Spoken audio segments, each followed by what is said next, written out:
আসসালামু আলাইকুম বন্ধুরা, আজ আমি আপনাদের বানিয়ে দেখাবো তেল দাবড়া শুকটির রেসিপি। তো আসুন ভিডিওটা শুরু করা যাক।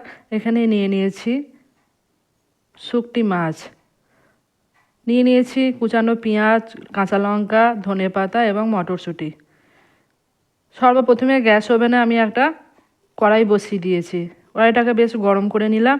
এরপরে এই শুকনো খোলার মধ্যে আমি মাছটাকে একটু বেশ ভালো করে ভেজে নেব। যেহেতু শুকটি মাছ তো একটু নোংরা, তাই এরকম শুকনো খোলায় ভেজে নিয়ে এটাকে পানি দিয়ে ধুলে কিন্তু খুব সহজেই পরিষ্কার হয়ে যায়। তো মাছটাকে শুকনো খোলায় ভেজে নিয়ে এরপরে এর মধ্যে আমি দিয়ে দিলাম বেশ খানিকটা পরিমাণ গরম পানি। তো গরম পানিটা দেওয়ার সাথে সাথে দেখছেন মাছ থেকে কীরকম একটা ময়লা বেরিয়েছে।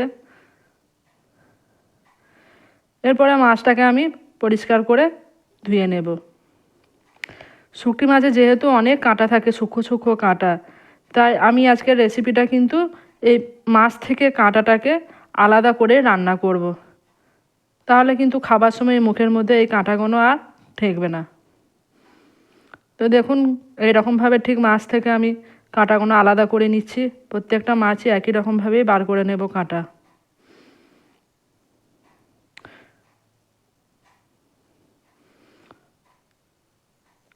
তো সমস্ত মাছই আমি পরিষ্কার করে নিয়েছি এরকমভাবে।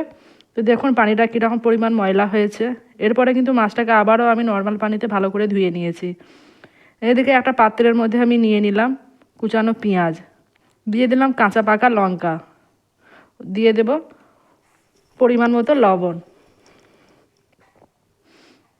তারপরে এর মধ্যে দিয়ে দেব সমস্ত রকম গুঁড়ো মশলা। দিয়ে দিলাম লঙ্কা গুঁড়ো, হলুদ গুঁড়ো, ধনে গুঁড়ো ও জিরে গুঁড়ো।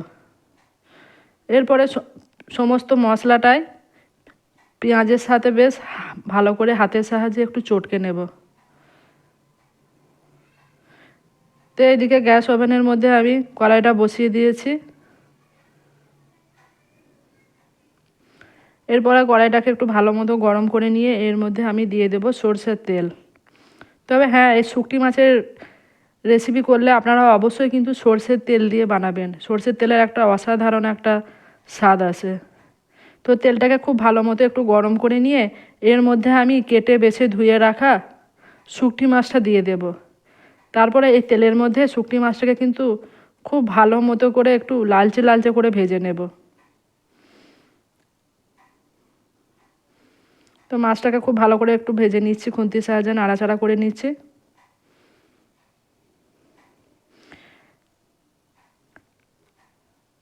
তবে হ্যাঁ, এই শুকটি মাছ আপনারা কারা কারা খেতে পছন্দ করেন অবশ্যই কিন্তু আজকে আমাকে কমেন্ট বক্সে জানাবেন।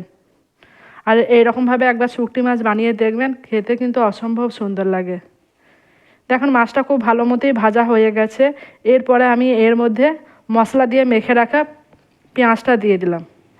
পেঁয়াজটা দেওয়ার পরে ভালো করে একটু খুন্তির সাহায্যে বেশ নাড়াচাড়া করে নিচ্ছি। এরপরে এর মধ্যে আমি দিয়ে দেব বেশ খানিকটা পরিমাণ মটরশুঁটি। মটরশুঁটিও দেওয়ার পরে বেশ ভালো করে নাড়াচাড়া করে নিয়ে এর মধ্যে দিয়ে দেব কুচানো ধনেপাতা। যেহেতু এখন ধনেপাতা ও মটরশুঁটির সময়, তো সেই জন্য ধনেপাতা ও মটরশুঁটিটা দিয়ে দিলাম।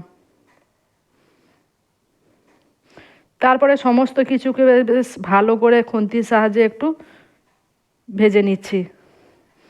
তারপরে এর মধ্যে আমি দিয়ে দেব খুব সামান্য পরিমাণ পানি। পানি দিয়ে এটাকে মিনিট 4-5 মতো ঢাকনা দিয়ে ঢেকে দেব, যাতে পেঁয়াজটা খুব তাড়াতাড়ি এবং সহজে গলে যায়।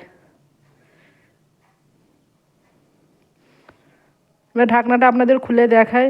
মাছটা বেশ অনেকটাই রেডি হয়ে এসেছে, আর একটু সামান্য বাকি আছে। আর একটু বেশ ভালো করে নাড়াচাড়া করে নিয়ে মাছটাকে পুরোপুরি রেডি করে নেব। তো আজকে শুকটি মাছের আমার রেসিপি রেডি হয়ে গেছে। ভিডিওটা কেমন লাগলো অবশ্যই জানাবেন। দেখা হবে নেক্সট ভিডিওতে। আল্লাহ হাফেজ।